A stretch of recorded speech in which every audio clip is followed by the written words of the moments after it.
You're damn right I'm starting a tiny bit late because I was flicking through the Buffalo highlights. Too right.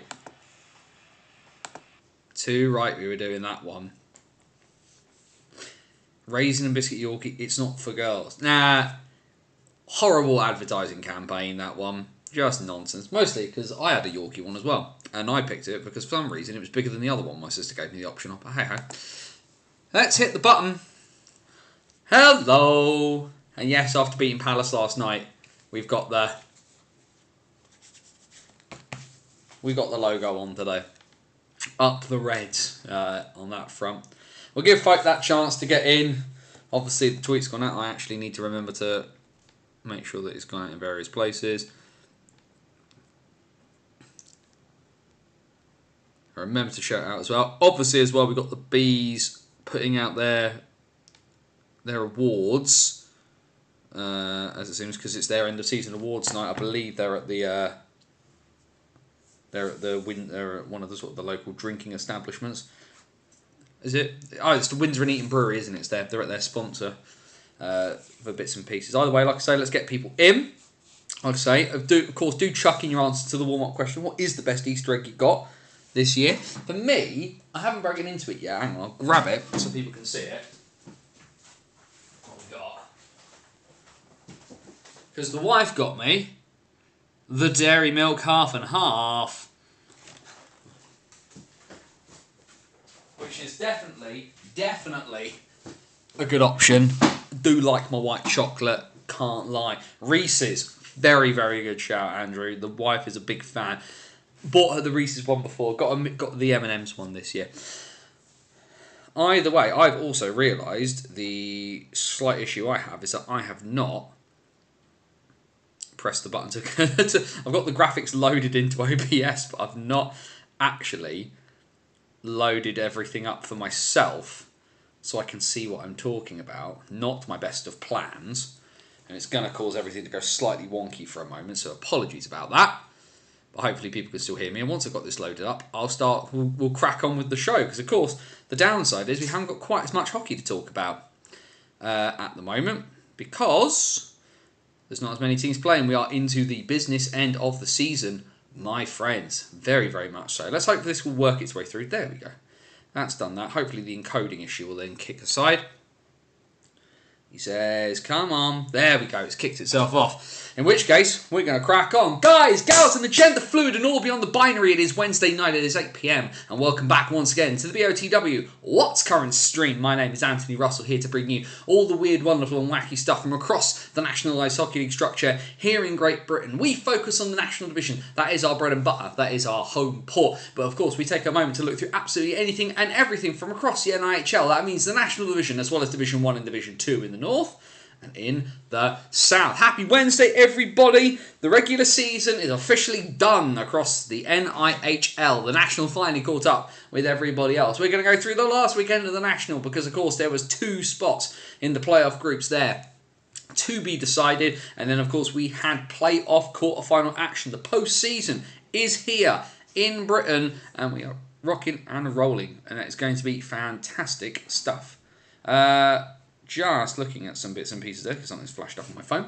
There we go. Apologies about that. Either way, the one bit of we'll kick on with the usual bits of housekeeping that we do. Banners on the wall.wordpress.com, your number one source, of course, for all things related to the NIHL. The latest of my fantastic journey, weaving my way through British hockey for our Banners on the Road series. That's up on the website. That came out last night because, of course, I went back to the start of this season. The first competitive game for BOTW this year was Solent versus Invicta in Gosport. And what better way to start the postseason than Solent versus Invicta in Gosport? A bit of a one-sided game itself on Sunday evening down there in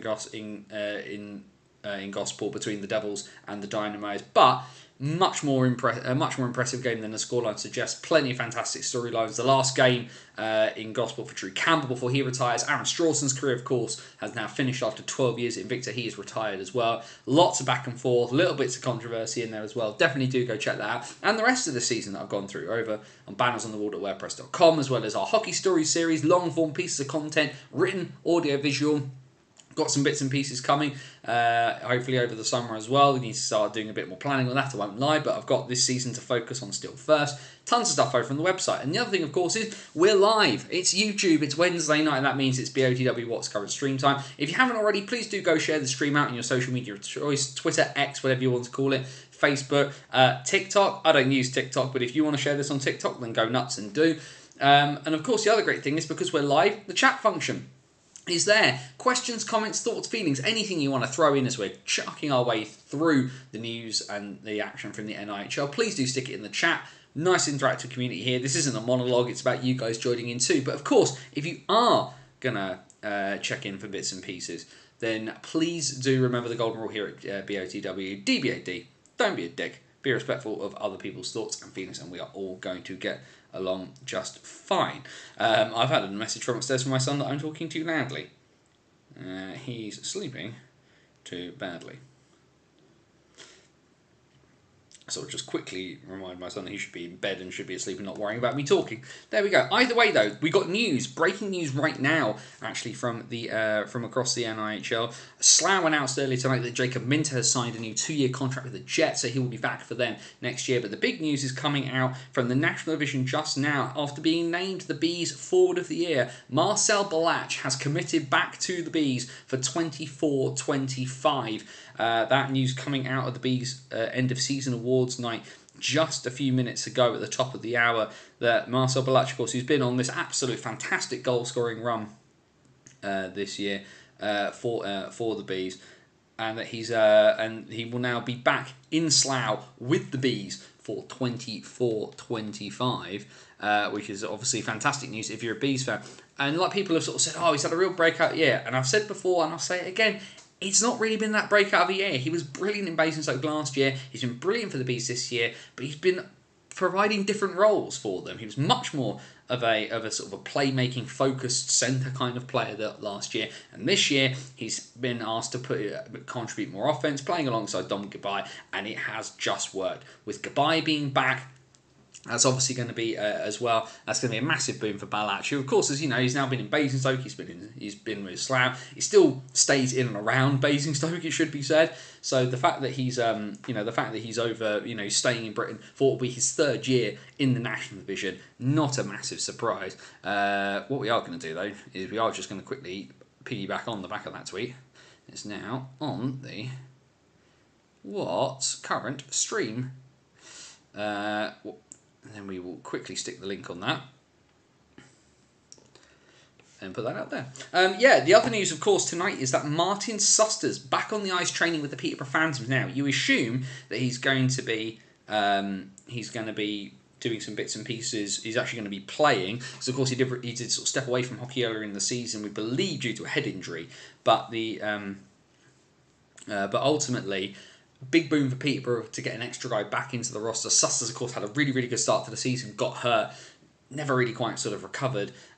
Peterborough have had issues, of course, recently with guys getting hurt. A bit of extra depth going into the postseason is going to be massive, especially, we're going to look at those playoff groups in a little bit. But the most important thing here, and I did say this earlier on the BOTW Twitter, is that even if Suster's doesn't play, and you assume that he'd be coming back for the basis that he is going to play, but if he doesn't for any particular reason, then at least where he's in a place where he's able to get back to training, that's the important bit. As long as he stays safe, as long as he stays well, then I think that's kind of all we can kind of hope for. But you'd assume Peterborough would not have bothered mentioning it if the intention wasn't for Susters to ice, given as well that Ralph Sassenis, my understanding is that he's probably going to be suspended off the back of Sunday. That's going to obviously leave a bit of a hole. Just looking in the chat, was Andrew there watching Frölunda versus Leksands playoff quarterfinal Game 7, currently 2-1 for Frölunda with 6 minutes to go, so got one eye on that at present. You're a Frölunda fan, Andrew, not going to argue. You have earned the right, my friend, to do whatever you want in whatever way you so choose, the amount that you contribute to kind of keeping us all updated. Although, speaking of that, Game 7, if you've missed out on the Salzburg-Bolton series from the Ice Liga in Austria, my word, what a series of hockey you have missed. Absolutely cracking 7-game series between the Austrian side and the side from the north of Italy. Just a superb thing. Eventually settled in overtime in Game 7. Salzburg not managing to just beat their way through on just the most garbage of goals to win in OT, where the shot hits the defenseman's stick and loops up over the over the shoulder of the netminder. Just what I've talked about it before. Magic and misery all in one moment, and you literally got it live sort of on your TVs. If you're not watching the Austrian League, the finals I believe start this coming Friday. I put the link in the chat before, and yeah, it's such good hockey. You should definitely check it out. A few things tracking in the chat. Happy to put in an appeal on the Luella hit on Callum Douglas. Says Jamie. Kev, of course, is a Peterborough fan in the chat saying it was an awful hit. Not had the opportunity to check it out myself. I'd venture if they think it's bad enough, they probably would do. If Peterborough have not already burned all of their reviews, they do not reset for the postseason, is my understanding, but don't quote me on that. Unsurprisingly, when it comes to DOPS, nothing's been announced in a proper way. So what can we say about that one? Just looking as well, just like I say, because the Bees have got their end of season awards bits and pieces coming out as we're talking. Joint defenceman of the season between Britton Priest and Stuart Mogg, as they couldn't be separated in the voting. Marcel Balach, forward of the season, of course, and re-signed for next year. Becky Clark, one of the off-ice team, gets the Unsung Hero Award, and of course without people like Becky, our hockey clubs don't run, so we're very, very thankful for that. The inspirational player of the season voted for by the Buzz Club, which is the sort of the kids club at the Bees. It goes to Liam Morris, which is no huge surprise. He's a fantastic, fantastic sort of guy to get behind. At the club ambassador award goes to Ryan Webb. That we can see so far. Most improved player goes to Ollie Nags. Very, very promising young player.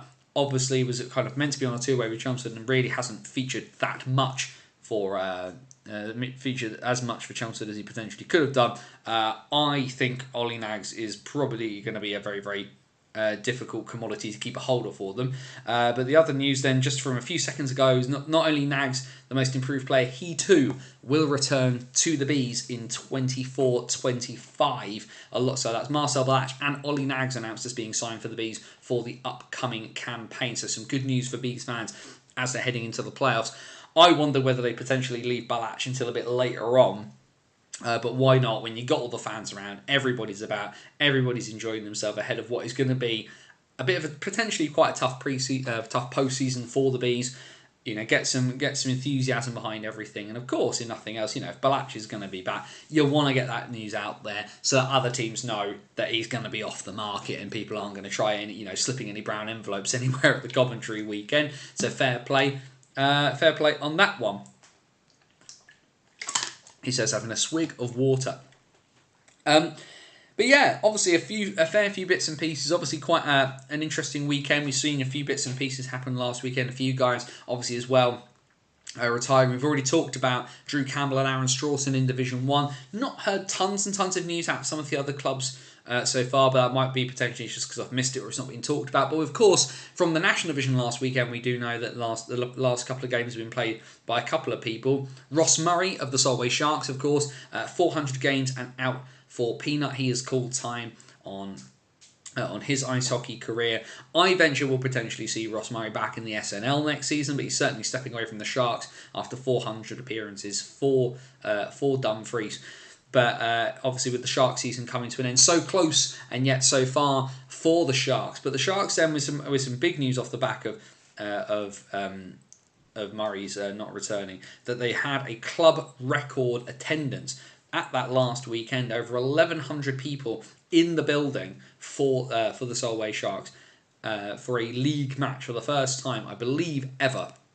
Which is a fantastic testament to what the club has managed to do. If it tells you anything, there were more people at the Sharks game than there were reported as going to watch Queen of the South. And yet Dumfries isn't a big town. We know that. If you've been there, if you've been up there to watch a game, watch a game up there, just by walking around the place that it's not the biggest of places.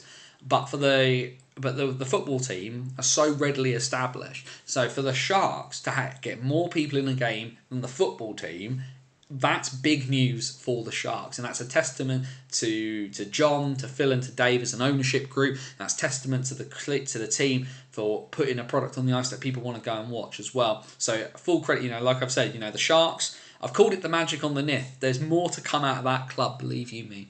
The other bit of news, of course, was given what's been a confusing, a complex, a tiring season in Sheffield for the Steel Dogs. Lewis Bell has retired as well. Former captain, of course, was not captaincy was given to John Kirk this season, but Bell, captain of the team when they won the playoffs a couple of years ago, pretty much a Steel Dogs lifer. He was there through the Payet years, the Wood years, into whatever the hell this season was for the Steel Dogs. But certainly very, a warrior of a player, Lewis Bell. Maybe not everybody's cup of tea, and that's absolutely fine. I had the honour of interviewing him after the Steel Dogs playoff win. He's always been very kind, very generous with his time for the bits and pieces I did. So, Peanut, go well. Lewis Bell, go well. Enjoy whatever comes next. Whether we see either of them in commentary, I don't know. Part of me wonders whether we'll see any of the Solway boys in commentary, mostly because the fact that we'll be able to either be one on the golf course or two riding their their mountain bikes will remain to be seen. Evening there, Nicky. We're going to talk about that at the end to remind people. Don't you worry about that. What we got there from the Elite League? Flyers 0, Steelers 0. Obviously, playoff implications there for the Flyers. Devils 2, Dundee 1, Coventry 0, Manchester 0. Coventry as well, needing a result tonight. I believe, I'm not 100% certain, but I believe results, if they go the Nottingham are literally on the brink. They need results to go in their favour for them to have an opportunity of making the playoffs. National League attendances in general have gone up this year, which is great to see. And of course, the news out the Elite League that the attendances of British ice hockey have kind of gone up over the last 10 years by quite a substantial amount. I still feel that a lot of that growth has not been kind of controlled, and there's not been much in the way of a coherent plan for doing that. But hockey's great, so people want to watch it. And I think it's always a bit of an interesting thing to kind of, like, if they sat back and said, why has it gone so well? I'd be really interested, because I think that's the one thing that press release didn't really cover. Like, how have we achieved it? Because I'm not really sure they know. I think is probably the thing of that. What a surprise! Balach has got Coach's Player of the Year for the Bees. Not a huge surprise there at all. Just checking the other bits and pieces that are coming out of that one. But yeah, like I say, some really, really good news for hockey in general in this country. That attendances are going up, even down to some of the smaller teams. And I'll just try very, very quickly and pull up the numbers that they put out as we're talking, because they did talk about it. I believe it was either earlier today or late last night. I'm just trying to find it, because they did actually have the numbers for it. So yeah, here it is. It's actually from the Oxford City Stars. So it's from earlier today. Average attendance in 21-22 for the Oxford City Stars. 21-22 average attendance from advance tickets. So this is not including walk-up. This is on tickets sold in advance. 21-22 for the City Stars. Average attendance 218.5. So 218.5. 22-23, the average was 224.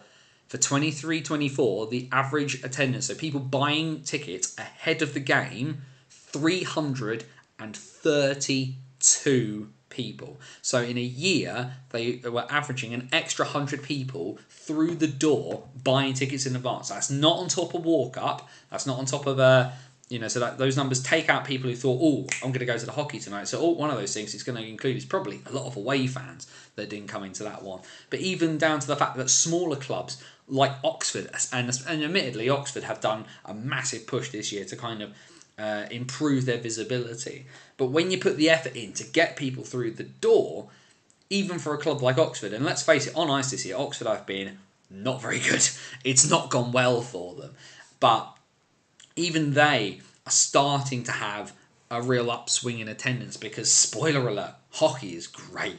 Hockey's the best. It is so good. And it's just going to be fantastic to watch. Richard Robinson, I can see, has jumped in there. Of course, if you've not checked out some of the interview stuff he did ahead of the playoff quarterfinal for the Buffalo, then do check that out as well on the Buffalo social media. Buffalo apparently having an extra training session tonight, which I don't blame them. If nothing else, keep those legs running because they have got an early start on Saturday, which I know is going to make everybody really angry. Because what do you do when you have to eat your pre-game pasta at 7 o'clock in the morning in the car? Well, that one remains to be seen. Either way, we need to have a look at some of the action from last weekend. Across the divisions, and we'll start as we usually do in the National. Started last Friday under the Friday night lights in the at the home of the champions at the Castle. Can you imagine, like I said last week, had Solway come into this game needing a result against Leeds? Would have been very interesting, of course, if they had done. What would Leeds have done, knowing that Solway needed the win? But ultimately, not to be. The Knights walk through with a 6-3 win there for the Sharks as they edge towards the end of their first season of National Division hockey. Saturday night then, Peterborough and Telford were the two big focal points here, knowing that Telford needed results to go their way to overtake Peterborough and finish in 5th place. The Phantoms sneak out a win in Slough against the Bees, 5-4. The Phantoms win that one in the end. Telford, though, matched them for pace. They were away in Bristol against the Pitbulls, an 8-4 win for Tom Watkins' side, meaning that everything stayed as it was heading into Sunday. Goals galore at the Thunderdome, the MK Lightning with an 8-5 win over the Sheffield Steel Dogs, who seem to have picked up a bit of form since being mathematically eliminated from the playoffs. And the Sharks, well, they skated off into the sunset towards the fantastic golf courses of the southwest of Scotland. Not the end result they wanted at the end. More ice time though for young Reed in net there for them, but an 8-3 win for the Hull as they look to get their momentum back following their cup final defeat. But Solway's first season of National Division hockey comes to an end at home, and like I say, maybe not the success on ice they would have liked, but certainly it feels like that they've really got the wheels in motion and things are looking up for everybody there. And the final result from Saturday, not a great result for the Swindon Wildcats. Still that Aaron Nell, he's still missing following that injury he picked up against Bristol a couple of weeks ago. He was slashed in the leg by Jay Warren. And a 3-1 win for the Raiders, who again, massive upswing in form in recent weeks. Are the Raiders about to make yet another charge to the playoffs, even though arguably the playoff format doesn't really favour them? Sunday then, and well, the Knights end the season on a loss. The champions lose by 4-3 at home to the Seahawks. Though you venture that's not going to massively worry the Knights too much, but a little bit of a mental thing for the Seahawks heading into the playoff groups. Peterborough then, well, they did what they needed to do. The Peterborough Phantoms lock in 5th place. A 3-1 win over the Swindon Wildcats at home means that they hold their position in the table. They are the 5th seed as a result. Raiders lose at home 4-1 to the Lightning in a game that was essentially don't get hurt. Sheffield, though, they close out the season on a win. No postseason hockey in Sheffield for the Steel Dogs for the first time in quite some time. They beat the Bees, so 6-4 to end out their campaign. And Telford, well, they did what they needed to do, but it wasn't enough elsewhere. But a 6-0 win and a shutout win for Matty Bloor as well, getting some ice time ahead of the playoffs, where you assume that Brad Day is going to see much, or if not all, of the ice time. Heading then into the fixtures, and of course, a big thanks to our graphic genius Max Van Mullen, who's of course been helping us out the back end of this year. And the National Division playoffs start under the Friday night lights in 2 days' time, Friday the 5th at 7:30 at the Castle. And well, Hull got the better of the scores on Sunday evening. You venture it's going to be a very, very different kettle of fish this time out. Leeds and Hull, a repeat of the Cup semi-final at the Castle this Friday night to start the playoffs in Group A. Elsewhere in Group A, then into Saturday, the Bees take on the Peterborough Phantoms. 6:30 p.m. face-off at the Hangar, and that is where I will be this weekend. That's my game of the weekend, where you'll find me wandering about. I will be in Slough for the Bees and the Phantoms, and then in Group B, the Raiders host the Tigers, and the Swindon Wildcats go back to battle again with the MK Lightning. Into Sunday then. And that means we get a full 4-game docket from the playoffs here. Hull hosts Leeds, MK hosts Swindon, Peterborough versus Bees, Tigers versus Raiders to see us out of that one. And that's where we are in terms of the National Division. So the question, of course, and do please stick it in the chat if you do want over on that side, of course.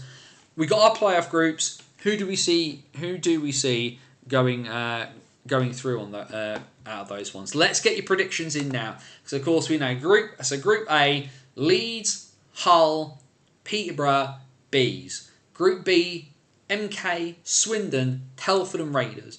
Where do we think this is going to end up? Is the big question here. For me, I think the interesting thing here, of course, was that there was that discussion of 5th and 6th, who would end up with the better draw out of Peterborough and Telford. For me, I know this sounds a bit funny, I think Peterborough have potentially ended up in the better group for them. I know necessarily form doesn't, form from the season, take it as it was, but some of these things don't always work out the way you would do. And I think a Peterborough side in the playoffs, knowing what Slava Kulikov hockey is like, there is a real chance that Peterborough could sneak their way into second place. I don't think any of us are looking beyond Leeds making the weekend. I don't think anybody from Group B is looking beyond MK making the weekend. You see, I see David there said Raiders and MK. For me, the Raiders are actually in the worst group for them. They've had a decent run of form, but can we see Swindon and MK slipping up that much, where they kind of end up falling their way through? You've got people here saying, Kev saying Leeds, Phantoms, Raiders, and Wildcats.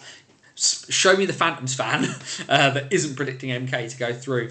MK, for me, I think Group B, out of the two of them, I think Group B is the tougher test, because I think Swindon and MK are so solid as units. For me, actually, there is much more of a question, and it's not to be horrible to Matty Davis. I have a lot of time for Hull. I think regular viewers know I have a lot of time for Hull. But for me, it's much more of a toss-up in Group A for that second spot in terms of how the teams play. For the Bees, this is pretty much a bit of clerks. They weren't even supposed to be here today. A lot of people did not have them making the postseason at all. I had their ceiling as being mid-table and their floor as being 11th. So the fact that they made it was potentially a bit of a surprise. Obviously, a lot of people thought that Solway would do better than they did. The capitulation of Sheffield, obviously a bit of a surprise for people. People thought Bristol would do better. I certainly thought Bristol would do better than they had done. But for the Bees are playing with house money on that front. There is nothing to lose if you're Don Gibai and his side. Go out and play, because they can beat teams. And they if they can find a way to keep games within a puncher's chance, get themselves into overtime. Maybe the Bees are not going to win every game, but picking up points in overtime could prove massively important here, especially if tiebreakers come down. Because if you end up with a series where you get 3 points and the other team gets 2, and you're left on a tiebreaker, then that could mean an awful lot. Just writing up my preview, I think Raiders might cause a bit of a surprise. Leeds and Peterborough from Group A, MK and Raiders. I have to confess, I'm struggling if I'm looking to pick beyond the top 4. I think Peterborough and Hull is going to be close. I think Peterborough and Hull is going to be closer.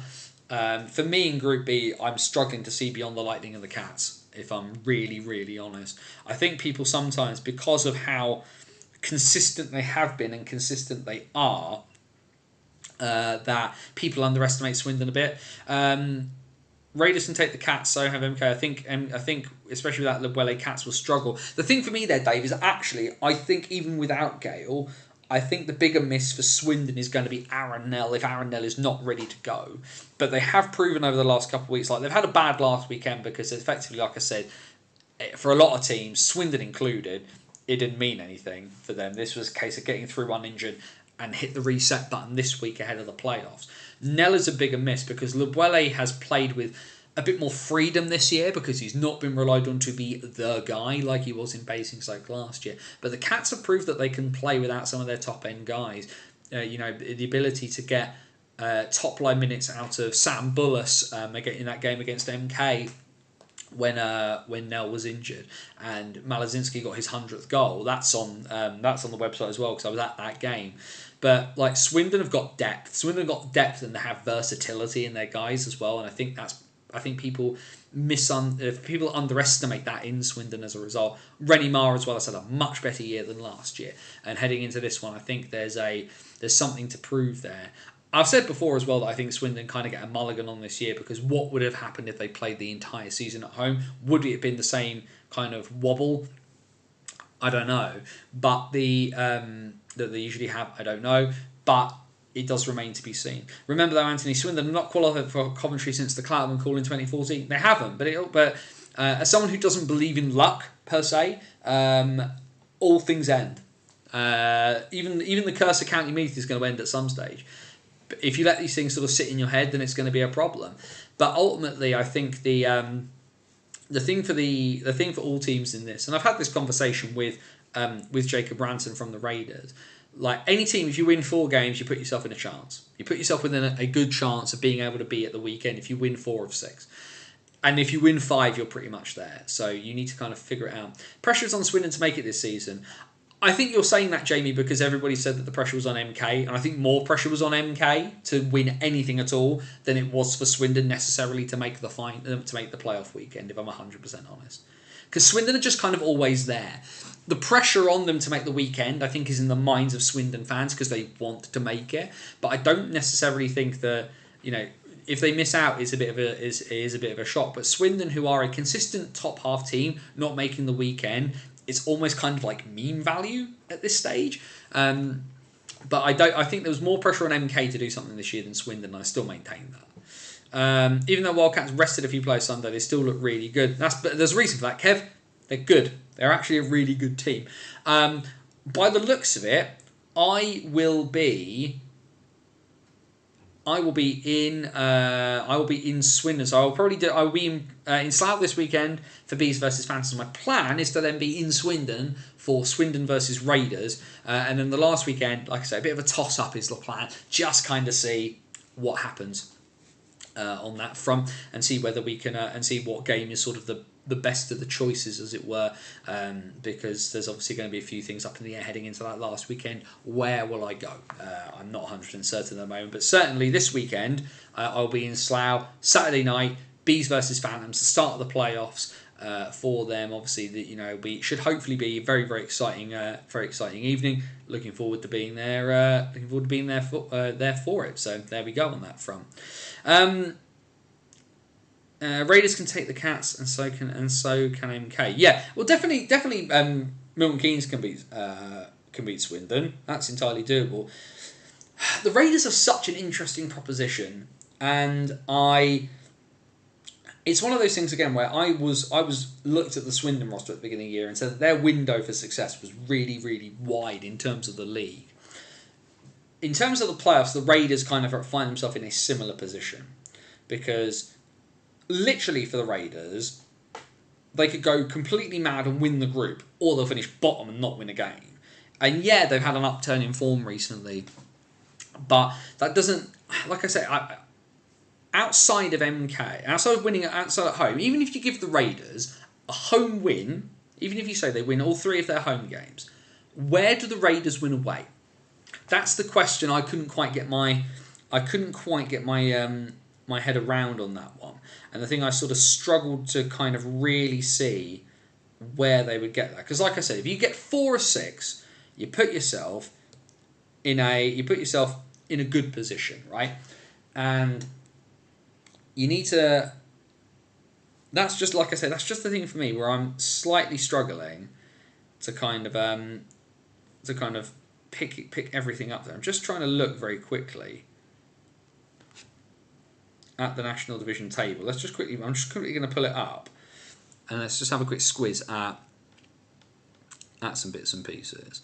So there's the National Division table. So on the road, so at home, the Raiders are 14-10-3 at home, and 9-14-4 on the road across the season this season. That's compared to the fact that the Raiders and the Bees have exactly the same home form, 14-10-3 at home, and then on the road, the Bees have a much worse away record, 7-18-2 for Dom Gabai's side on the road. Whereas Milton Keynes at home, 26-1 at home in the league this season. Swindon, 19-6. So the problem for the Raiders there is they don't have the greatest of away form. So Howard Telford on the Telford at home, 15-8. So maybe you get your win at Telford. Maybe that's where you get your win there. There's your 4. Win 3 at home and then beat Telford away. And that gets you into a position to do something. Consistency is such a boring thing. It is. It really is. Either way, plenty of stuff to talk about from the National. But what we'll do very quickly is we will move on to the rest of the fixtures, because of course the playoffs have already started. Division 1 and Division 2 have had their playoff quarter-final weekends. We head to the north, and of course we know our teams that will be taking part in the northern weekend at Sheffield from Division 1. We head to Saturday, where Whitley, having had a bit of a weird up and down season, inconsistency on the ice, of course Tony Hand needing surgery off the ice, coming back, but a 6-4 win for the Whitley Warriors away in D-side, showing their nous at this stage of the season. And then, well, the Hull Jets always do well at home. They hold the cup winners, the Blackburn Hawks, to a 3-3 tie at the world's most versatile arena. Probably one of the shock results of Saturday evening.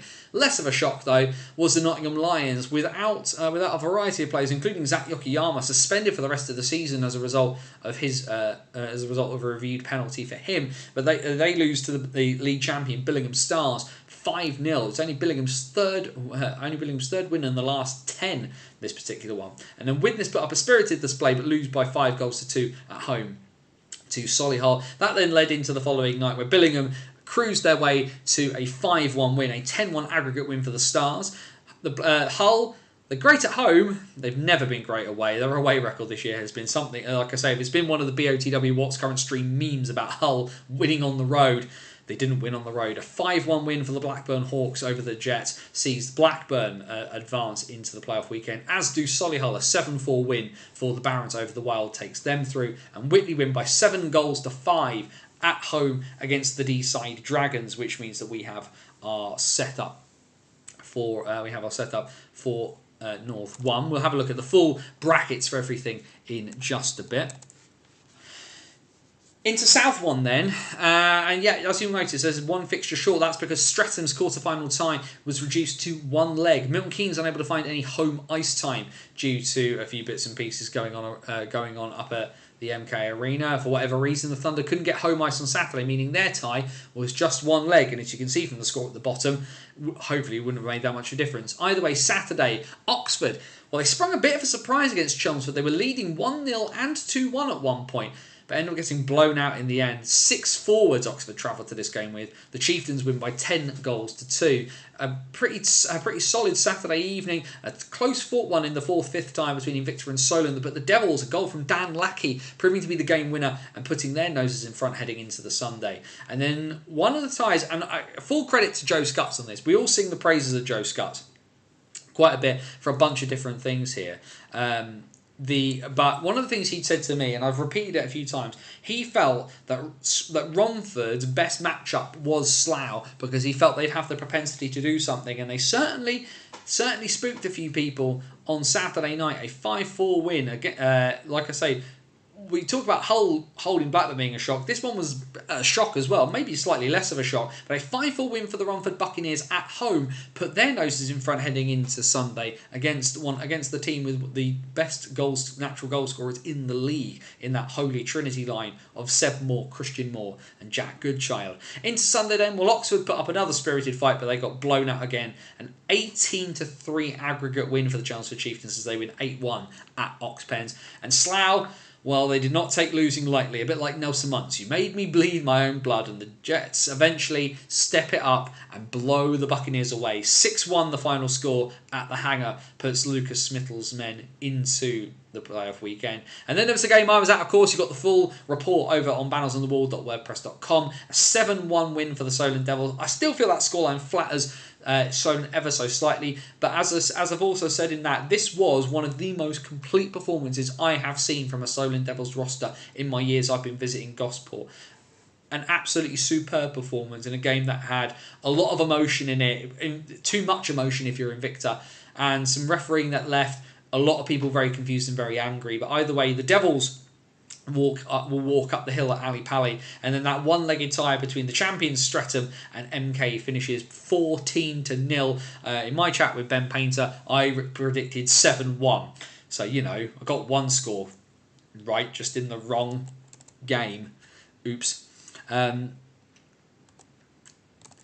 Into North 2 then, and well, it's been an interesting one in North 2 as it's been one team kind of dominating everything, but there's been some interesting tidbits out of this year, one of which has been the Coventry NIHL Blaze, who stepped up massively without Jodie Alderson-Smith, of course, away on international duty with GB women's team, but the Blaze absolutely thump Altrincham in Altrincham, an 8-0 win for the Blaze to put them in a really good spot ahead of the Sunday. Billingham Buccaneers in their first ever appearance in the playoffs, they beat Sheffield at the Forum by 6-2. Sutton and Bradford, well, if you like your goals, you got your goals. 11-5 is almost a 1980s scoreline there. But the team that has very much been the bridesmaids in North 2 this year, in Sutton, put themselves into the good spot. And Telford then with an 11-2 win over the Kingston Sharks. I think we all kind of predicted that might go that way. Into Sunday then, and well, yeah, it was obviously a much closer game, a tighter game. Altrincham got some goals on the board, a 3-3 tie, an 11-3 aggregate win, and the Coventry Blaze, NIHL Blaze, qualify for a playoff weekend for the first time in 10 years. So massive congratulations to the Baby Blaze for making their way to Sheffield for this one. That 12 p.m. face-off, the first team to make their way into any of the... to make their way to Sheffield at least, would be the Telford Tigers, a 10-3 win up at Hull to solidify their place. Sheffield and Billingham played out another 3-3 draw. 2 3-all draws on the same day in the same division was pretty mad. But the Billingham Buccaneers talked about how they'd had such this bizarre season at the start where games had not been completed, the ice had broken, fights had broken out, and the club had to come out and say, we're sorry and we're ashamed of our behaviour, we need to change how we're doing things, we will be better. Recovery, and that is better. In their first ever season, the Billingham Buccaneers are heading to the playoff finals weekend. Sutton slap Bradford off to the golf course, 10-0, double figures in both games for the Sutton Sting, and they qualify for Sheffield as well. And then South 2, where unfortunately 2 ties ended up as one-legged affairs, and it involved the champions as well. A 9-0 win for the Guildford Phoenix in their one-off game against the Solent Junior Devils put the League and Cup winners into the weekend at Alexandra Palace. And the other one-tie game was the Peterborough Phantoms and the Cardiff Fire, unable to find any ice time. Peterborough were at home for this one with the home advantage. And it's the Phantoms, the cup finalists, cup runners-up as it were, who managed to squeak past the Fire and make their way up to Alexandra Palace. In the two-legged ties, the Basins at Buffalo finished off their season. What we're told again is going to be Dan Weller-Evans last season. He finishes his tenure in Basingstoke with a 3-2 win against the Bristol Pitbulls. And then, well, Haringey fluffed their lines at home against the Invicta Mustangs. Last year's surprise playoff winners in South 2, the Mustangs, springing a massive surprise on a rink where clearly they like to perform. A 5-2 win for Invicta, which really set up a massive, massive weekend for them as they headed back to Gillingham the next day. In Bristol, well, they've literally... The Pitbulls, and God bless them, put the entire game to watch on YouTube for free. The Pitbulls 2-0 to the good at the end of the first period in Bristol, leading the tie, and then the Buffalo turn it around and push their way to their first playoff finals in quite some time. A 4-2 win for Basingstoke. A 7-4 aggregate win for the Buffalo sees Paul Petts and Hallam Wilson's first foray into coaching lead them to a playoff finals weekend. And then Invicta, so close and yet so far. Haringey managed to get the score to 4-1. That takes the game to overtime into the shootout. And Luke Clark, who for me is still one of the best netmind and one of the best and most promising netminders I've seen for quite some time, makes the big save in the shootout. Last year's playoff winners are out, and the Haringey Huskies literally snatch victory from the jaws of defeat, coming all the way back from that 3-goal deficit, having lost at home at Alexandra Palace, and they play their way back home to to play in the semi-finals this coming weekend. So what that means then is we have a quick look at let's have a look at North 1. As we can see there, Billingham have beaten Nottingham. They earn themselves a tie, and another fantastic North-East derby at Sheffield. Billingham will take on the Whitley Warriors after their victory over Deeside. Blackburn's victory over Hull earns them a semi-final encounter with the Solihull Barons. In South 1 then, Stretham's coasting past MK earns them another rematch with their old adversaries, the Solent Devils. So not as good a year this year for Solent, who were runners-up to Streatham in back-to-back seasons. This one could be a really interesting one. If Solent play like how they played on Sunday, Streatham are going to be in for a really, really big surprise, as Streatham are looking to continue their momentum heading towards that national title game with Billingham at the end of April. And then, well, it's been one of the battles of the season. Chelmsford and Slough, two teams put together in very different ways, different playing philosophies. They will go to battle once again at Alexandra Palace. North 2 then, and Telford's battering of Kingston earns them a semi-final against a first-time appearance for the Billingham Buccaneers. The reward for Billingham for getting into the playoffs and getting past the really established Sheffield Titans side is they have to take on the champions if they're looking to deny Telford a North 2 Grand Slam. Elsewhere, second will play third. The Coventry NIHL Blaze will take on the Sutton Sting in what many people were predicting to be a very tight game. But it is hard to look past another repeat of what's been the Battle of North 2 this year, the Battle of the Cup final as well. Many people believe we will see a Telford-Sutton final come this coming Sunday. Can Coventry or Billingham upset the balance there?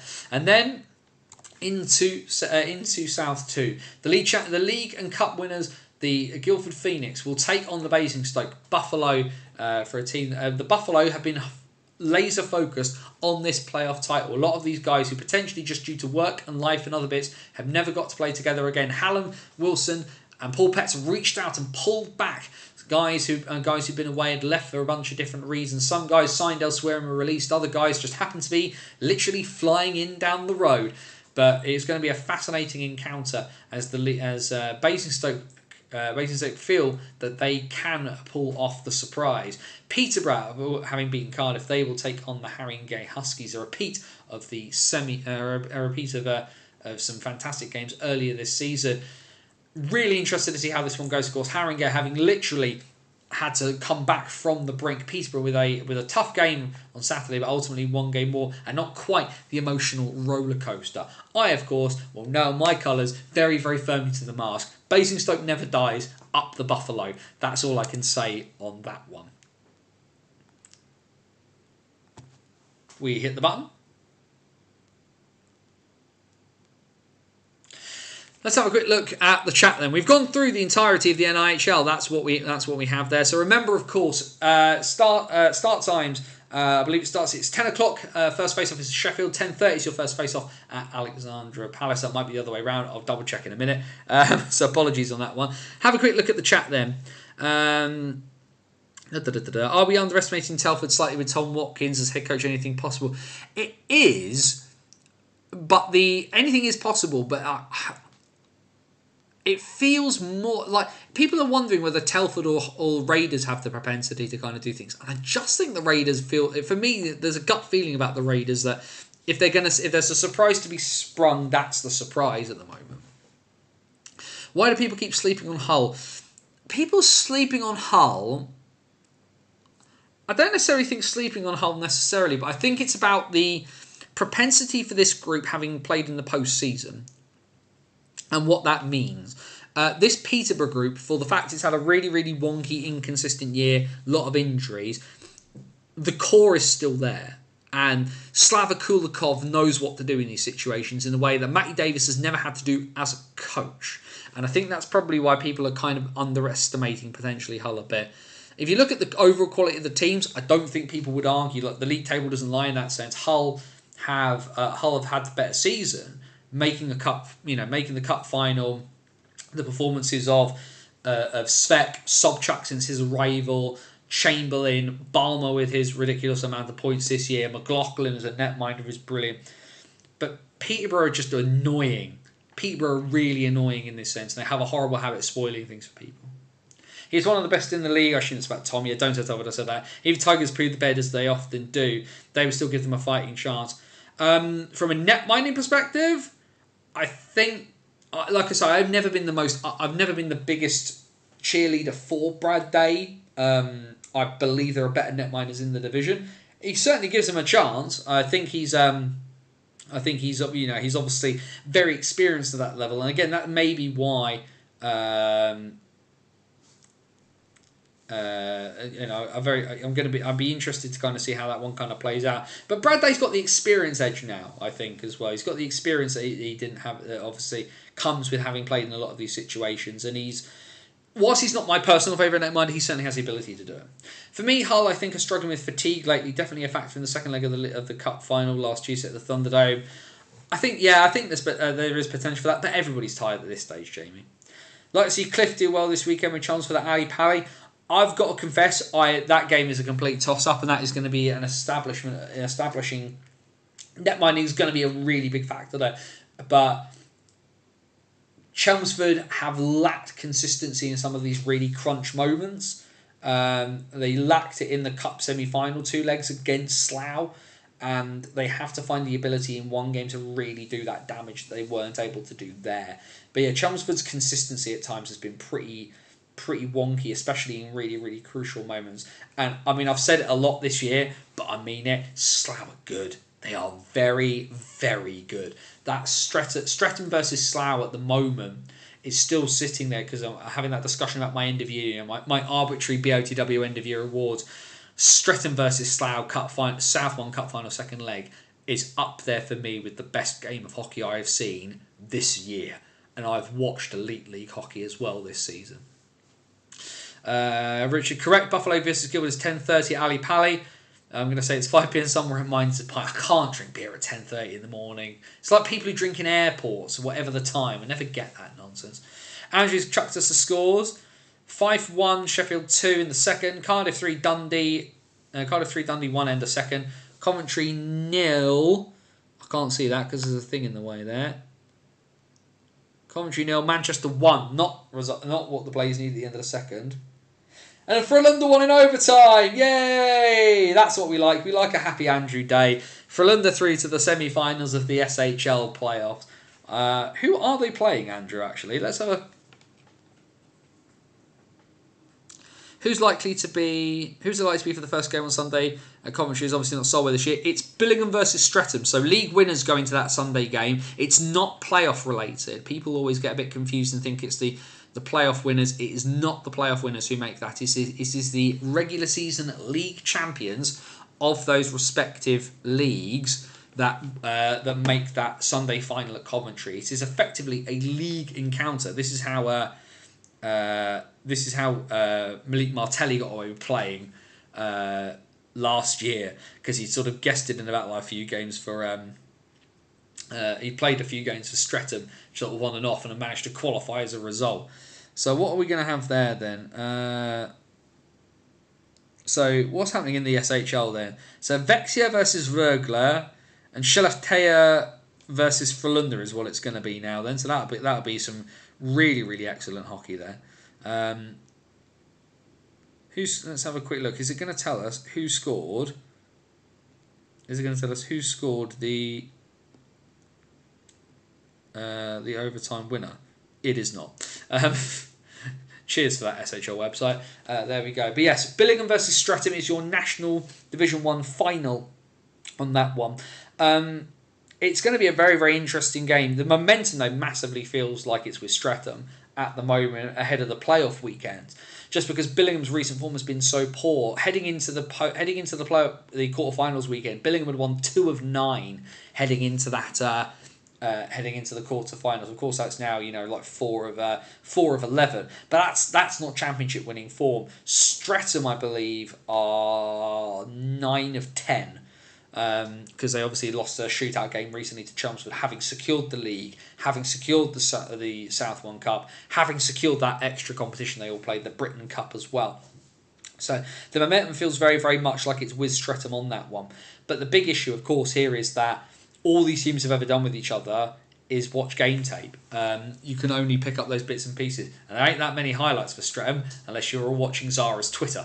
And that's going to be the big thing. It's going to be interesting to see what happens when these two sides come up against each other, because they're literally going in blind for the most part. It's harvesting information off of Instat and YouTube at this point, if even North and South One use Instat properly to be able to use that kind of stuff. Evening, Niall. Good to see you back with us, of course. But yeah, the certainly from a momentum perspective and a mentality perspective, just because of Billingham's poor form recently, and then with all due respect to the Nottingham Lions, a bit of an easier time at the quarterfinals, whereas Streatham have had a year getting battered away by Chelmsford, by Slough, having to really, really fight. And this was the issue I felt for the last couple of years. Streatham didn't have to really work very hard. If you look back at last year and that they lose against Solway in the national final, that was Streatham's third loss of 22-23. 3 games they lost all year, and one of those was the national final. They are battle tested this year. They haven't lost that many games at all, but they are much more battle ready than they have been the last couple of years as a result. And it's the result of Slough getting better, Chelmsford getting better, and that's only a good thing for South One as a product, but it's also a much better thing for Ben Painter because his side get challenged, they get a test. And like I say, you only have to look at that cup final against Slough for evidence of that, and just what a good game that is. Now that's not saying, of course, that Streatham are perfect. They definitely are, but none of those teams in South One are perfect. They each have their defect. For Streatham, it's the fact that sometimes they can just be, if they come out flat, they can struggle sometimes to get into games. Chelmsford are inconsistent. Slough pretty much have one game plan, and the second game plan is doing the first game plan but faster and more panicked. So there's a real and Solent's issue is Solent just arguably they just lack that little bit of quality compared to some of the other sides, but Solent are much more of a team than the sum of their parts. Slough, like I said, they have the best natural goal-scoring talent in the division. Chelmsford are a bit like the MK of South One. It's just wave after wave of talent at that level. And then you've got Streatham, who are the juggernaut, the monolith of South One, with just a formula that works and depth that works. And Danny Milton, who literally can steal games by himself, and that's probably going to be the really big issue in a playoff format like this. Danny Milton can steal games. Jordan Lauday can steal games. Can Brett Massey steal a game in the playoffs like this? Can Aaron Taylor, after 7 years out of ice hockey, at the death, can he steal a game like this? Those are the questions that are going to kind of float around here in the South. In the North, can Billingham can Billingham get back that invincibility factor they had at the beginning of the year before Blackburn kicked the ever-living snot out of them in the cup final? Blackburn swagger in knowing that they can, and they have not just beaten Billingham but decimated Billingham. Solihull have been pretty consistent all year, and of course have just kind of tripped up in the big games, but they know that they have the quality to beat those teams. And then and I've just completely blanked. So the other one is Whitley, of course. Whitley, that group, of course, under Tony Hand, you've got one of the, arguably the greatest British player to ever lace up a pair of skates, coaching you, and those guys, that's a group of guys who play together for a really, really long time and know how to perform at the death. And of course, the biggest X factor of North One this year, no Solway. The guys that were there before have all gone, and it is as open can be in North One at the moment. I'm really, like Jamie said, that I'm really interested to see Billingham properly with my own eyes. I can only imagine how up for it some of the folk from the North East are going to be. I know a few of them have grumbled about the fact that, there's a 3-week gap. Well, it's a 3-week gap for Streatham as well, and you all knew it was an issue. And Billingham must have known going into this year that there was potential that they'd be staring down. This kind of a game. Mikael Ruahama got the Frölunda overtime winner. Biggest surprise is Färjestad won the league and lost 4 games against Rögle, who claimed through the play-in and finished 9th. This is the great thing sometimes about these play-ins, is the guys who have to rest suffer for it. And Rögle kind of get a bit of momentum as a result of having had to play do or die. Like you say, it gets you into that. It gets you into that mentality of the fact that you've got to play now. I am very, very quickly going to check, because it looks like, because I just want to check the German league. Bremerhaven have beaten Munich again. Bremerhaven, there's a story in European hockey this season. Bremerhaven, with their minuscule budget, winning the regular season in the DEL, and it just seemed to be almost unstoppable as a result. We'll see. David Wolf is leaving Adler Mannheim, which is a bit of a surprise. Either way, NHL is done. Questions, comments, thoughts, feelings, anything you want to chuck in the chat. The door is now open. Hockey from anywhere and everywhere that you want to talk about, chuck it in there. As you're thinking of things to stick in the chat, of course, remember, tomorrow night, 9 p.m, over on 4,000 and counting. Nicky Watt, Ben Hyde from Zero Pucks Given, and myself will be putting our heads together to kind of go back over the NIHL for the current season. We'll look ahead to the playoffs, of course, and the playoff weekends. A bit of a sort of a British hockey media NIHL kind of powwow kind of job. So we can go in, so you can kind of all tune in live tomorrow night over on 4,000 and counting with me, Nicky, and Ben. We'll have a look and see what we think. I'm going to bore the two of them by talking about Division 2. Is probably the short answer on that, because I've seen some really, really fun stuff this year. It's been fantastic to kind of watch games across the entirety of the divisions. I don't know what's happening with me next year at the moment, because obviously I just don't know, because it's April and I need to decide what to do. But if I'm back wandering the halls of British hockey again, North 1 and North 2 need to be on the list for me, I think. I need to have touched all 5 divisions, I think. Not the Nottingham Lions, that's what we should do. We should do a Nottingham Lions road trip. That'd be fun. Just annoying as GB games on the weekend and the National League Plus. It is, yeah, it's frustrating. It is what it is on that front. The national team program isn't interested in the NIHL, and the two, rather than kind of sort of all working together, it's just British hockey being British hockey on that front, Jamie.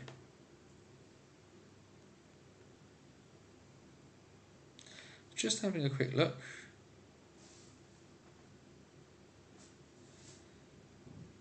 But no sign as to where David Wolf is going to go. But yes, Bremerhaven have beaten Munich. Straubing against Berlin has gone to overtime. By the look of it, Berlin were 3-1 up in that game and then blew a 3-1 lead in that game, which is a bit frustrating, especially as somebody who always leans towards Berlin. Just have a quick check of any other bits of news.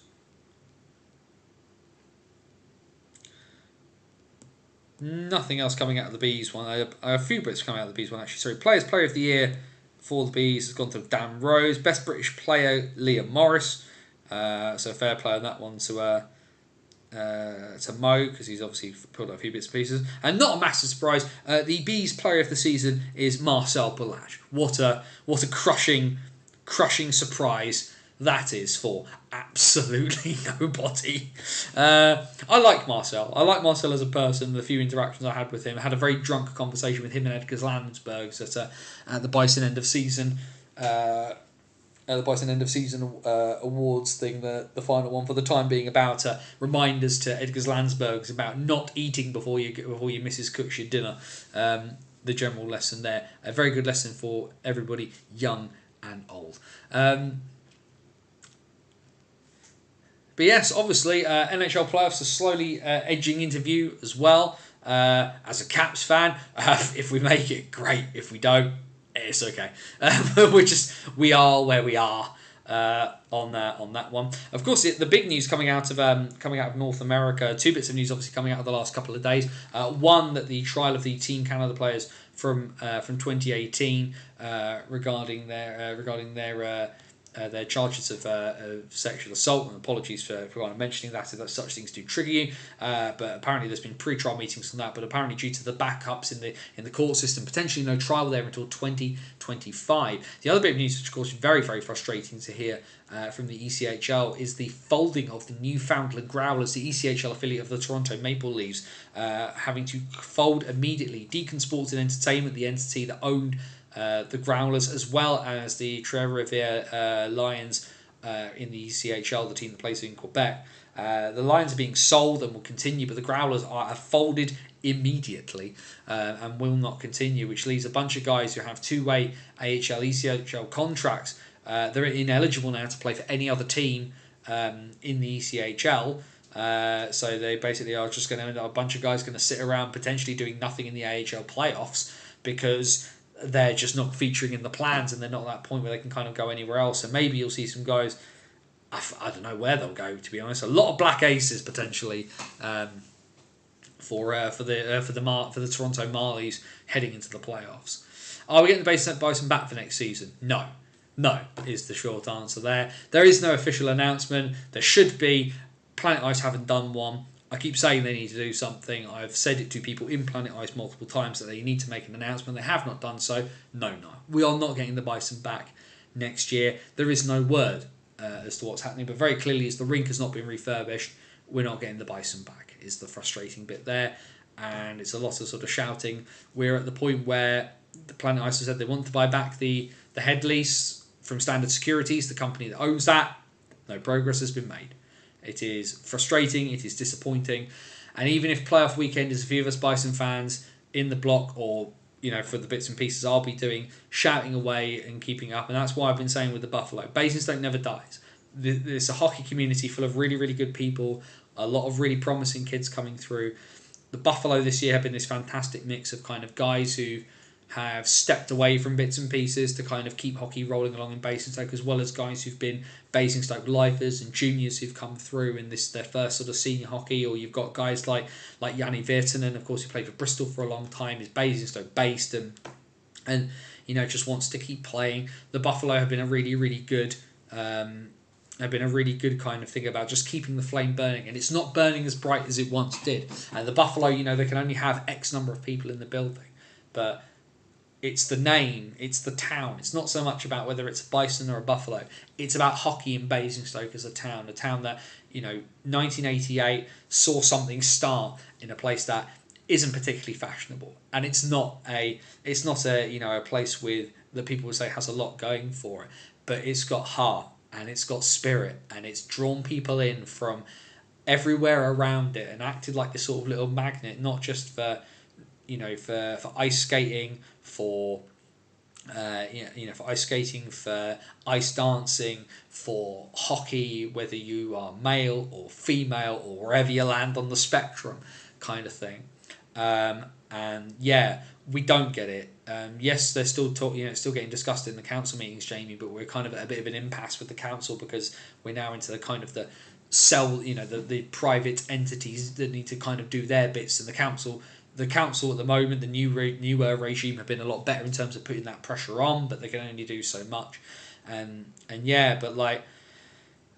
this is why I say, I try to kind of, I've always been very, very honest about the fact that what I will do is I can put my prejudices to one side to analyse stuff, but boy do I will nail my colours to the mast when I believe in something. And the town and the people, the hockey people that adopted me and let me come in and let me be part of their world in their town when I was an island unto myself back in 2005. I can't go to Ali Pali this weekend, unfortunately. Just bits and pieces just aren't going to allow that. But you best believe I will be, if Basingstoke win, you will hear me. You will hear me from Southampton. If those boys manage to kind of pull this off, because it'll be massive, not just for people I know. Dan Weller references a friend, and Janni Virtanen I went to university with, but it's guys like Freddie Stevens, it's guys like Xander Robinson, it's guys like Sam Compton and Morgan and Mackenzie Parsons, like those guys who are Buffalo.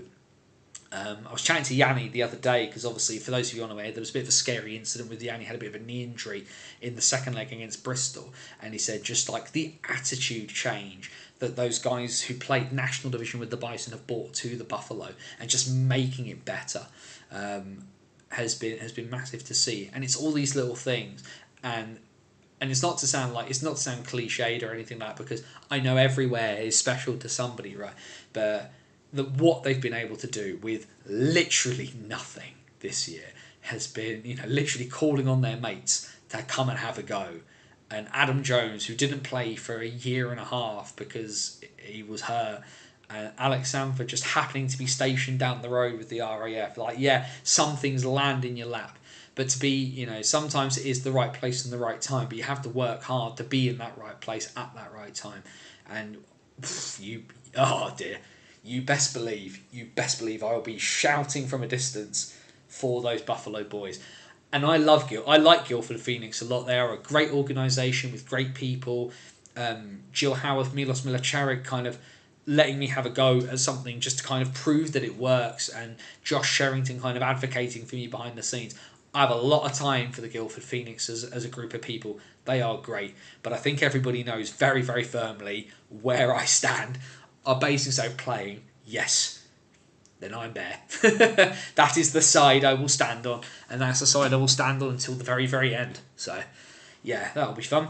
It's a good place to go with the Beefeater and other amenities in the area. Hope they're back soon. You're telling me, Dave? Yeah. It would be. It would mean the world. It would mean the world to a lot of us to get that back. So.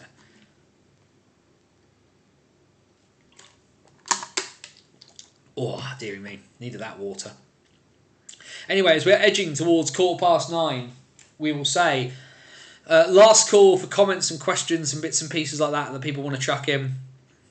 So, of course, remember, Sheffield this coming weekend with the 10 o'clock start there, 10:30 on for 10:30, 10:30 Alexandra Palace. The encoding is overloading. You going to come back to life? Coming back to life. Just thinking about it. There we are. Andrew will be at Ali Pally for at least the first two. I think you mean games rather than goals. 2 goals in. Bye. And both finals on Sunday. Just to decide if staying for all games Saturday or Dutton Cross to Romford versus Tigers. That's entirely up to you, mate. I mean, certainly I'm looking forward to I'm going to try and keep as much of a tabs on the Buffalo as I possibly can do. But yeah, certainly my focus. Like I say, I'll be in Slough on Saturday evening, Sunday. I can't justify the faff of going to a weekend, especially when I've got some other family bits that are on this weekend as well. So I was able to do a game. Slough is very, very easily doable for me. So Slough versus Bees versus Phantoms is going to be it for me this weekend. But you best believe I'll be the most vocal Buffalo fan from a distance. I think is probably the best way to describe that. Although Sally and Jean Cashman might beat me on that bit. On being vocal from a distance, because those two ladies are very dedicated to Basingstoke hockey, as are many other folks. So. But yeah, I think the thing I would say, allegiances aside, all the best to all of to the 8 teams. Heading to Sheffield, to the 8 teams heading to Alexandra Palace. It's very very easy for everybody to kind of focus on the national division and everything like that. And I'll maintain this until I am blue in the face. That yes, there is a top level, and yes, there is a second and a third tier. If you're stepping on that ice, if we're paying to watch you, it's of value, and it deserves to be valued. It does not matter whether it is Belfast or Bradford. If the game is there, and it's guys playing, if you're doing what we can't, then you deserve the respect of being respected, I think, on that front. So it does not matter to me, and that's why I've made a point this year of going to, not just focusing on the national for me, but going to Div 1, going to Div 2, because if we're going to do this show where we talk about these things, there is no better way to see it than to do it with our own eyes, and I think that's the best bit. And I know a lot of people who come into this are National Division fans, and I thank you for kind of humouring me on that. But I think it's also really important as well that today's Div 2s and today's Div 1s are tomorrow's National Division and Elite League players. Let's keep an eye on those guys coming through, because the future is playing now. It doesn't magically appear out of the under 16s and under 18s. Brinley Caps is going to be massive in the coming future, and some of you will have had the opportunity to see him at Div 1 games. Jack Goodchild, Seb Moore, Christian Moore, Jacob Minter, Jacob Soper. There's kids appearing and they're going to do things. Preston Toombs at Streatham, going to be really, really good. Sasha Maltsev, Dominic Ray backing up Jordan Lawday in Chelmsford. There's kids coming kids coming through. Ethan Taylor. What's Jan Kostel's kid going to be like when he starts playing senior hockey full time? There's a lot going on. So yeah, there's a lot to be seen. 5-1 Sheffield 3, Cardiff 3, Dundee 2, Coventry 0, Manchester 1 still. Either way, I think we will call it there. Bannersonthewall.wordpress.com, your number one source for all things related to the NIHL. Follow us now into the playoffs for our Banners on the Road series. The regular season was a long and winding road that took us across the south of England to Scotland, to Germany, and to Scotland to Germany and back again. We are now into the second season. If you want an in-depth review of last weekend's game between Solent and Invicta, that's on the website for our Banners on the Road series, and we will be on the road again. We'll be in Slough for the Bees and the Phantoms this coming Saturday, so expect that in-depth view in our Banners on the Road series. Hockey stories as well, long-form content in audio and written form. Of course, the most recent piece of that, our interview with Tom Norton from the Peterborough Phantoms. How impactful will he be this coming Saturday? Either way, his testimonial is coming up in May, so we had a chat to him ahead of that and talking about his career. TJ Anderson, being mentioned about that, nationally young player, one of the nationally young player of the year. There's a kid who would be interesting to get on the show, wouldn't it? There it is. But either way, yes, a bunch of stuff over on bannersonthewall.wordpress.com, including Dice Hockey, our free to download tabletop ice hockey game. If you download it and you enjoy it, donate to Parkinson's UK. That's all we'll say on that front for the minute. But all of that stuff is there. 13 years worth of content on bannersonthewall.wordpress.com. Facebook.com/banners on the wall is the best place if you like getting your news through your Facebook feed. Everything from the website and the links to the streams will go on there if you need to pick stuff up as you go. So definitely go check that out as well. Twitter, X, whatever you want to call it, is @BannersOTW, the best place to keep up with me and my rolling commentary of ice hockey from across Britain and the world. And of course, the occasional bit that doesn't always make it onto the website. But of course, there's our virtual busking hat. That's over at buymeacoffee.com/BOTW. We're never going behind the paywall, but if you do enjoy the content that you get out of Banners on the Wall and you'd like to keep the lights turned on and the wheels spinning along, then please do, like I say, head over to buymeacoffee.com/BOTW. But of course, you don't need to remember those links because you're watching on YouTube and all the links are down there in the description for you. And if you haven't already, let's keep the algorithm hamster fat and fed.